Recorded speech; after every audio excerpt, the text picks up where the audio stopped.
Mesdames, Messieurs, peuple congolais, chers membres de la diaspora, chers membres de la résistance et chers patriotes, je vous informe que dans l'affaire Jean-Dominique Okemba, pourquoi messieurs Guy Mafimba Motoki et Roland Dito Lévy ne sont pas loquaces, c'est-à-dire qui ne parlent pas de cette affaire?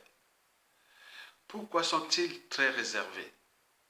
C'est le débat que M. Faye Monama a soulevé depuis le début du mois et qui m'a intrigué.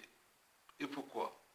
C'est parce que Jean-Dominique Okemba est quand même l'un des dignitaires les plus dangereux du régime qui, a tenu des propos comme quoi qu'on a massacré les populations dans le sud du pays et notamment dans le pôle, que le ciel n'est jamais tombé.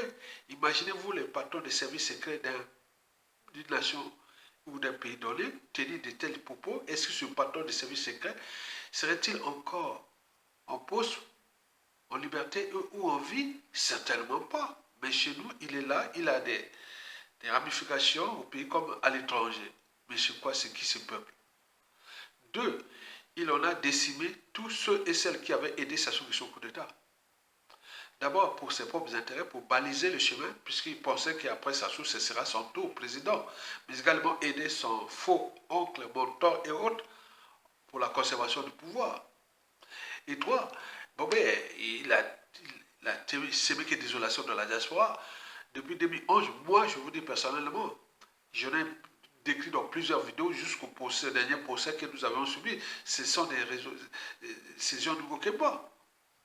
Alors, faisons un peu de sciences, mathématiques, de philosophie et de politique pour clarifier ce débat soulevé par Faye Monama. Merci. D'abord, les sciences mathématiques algèbre. Vous savez que plus fois plus égale plus. Moins fois moins égale plus. Plus fois moins égale moins.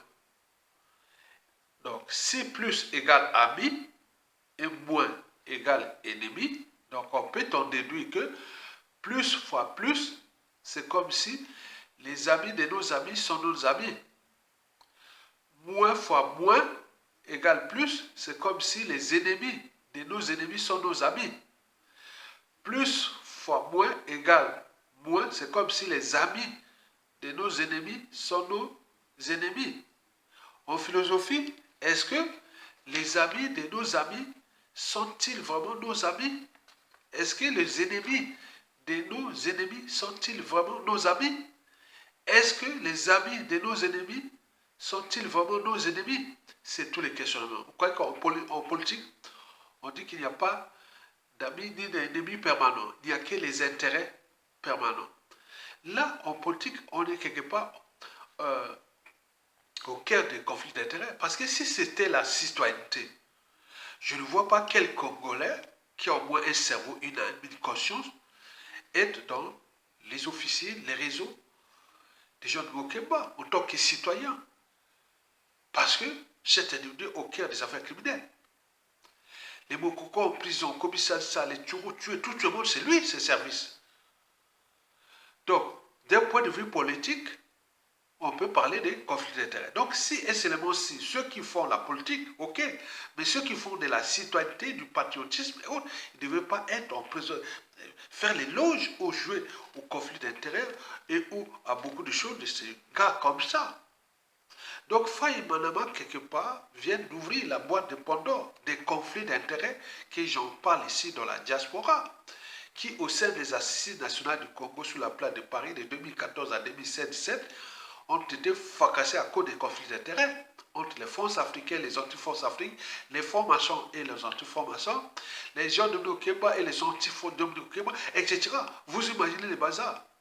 Donc ce combat-là devient rude à cause de ça. Il faut se questionner.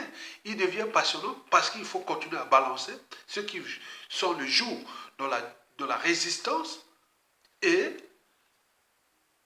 la nuit, ils sont ce jeu. Et on connaît bien les dégâts occasionnés par ces gens, que le renseignement, la traîtrise, les coups bas coups tordus et les assassinats. Ils sont combien de temps encore? Likez, partagez et commentez. À bientôt.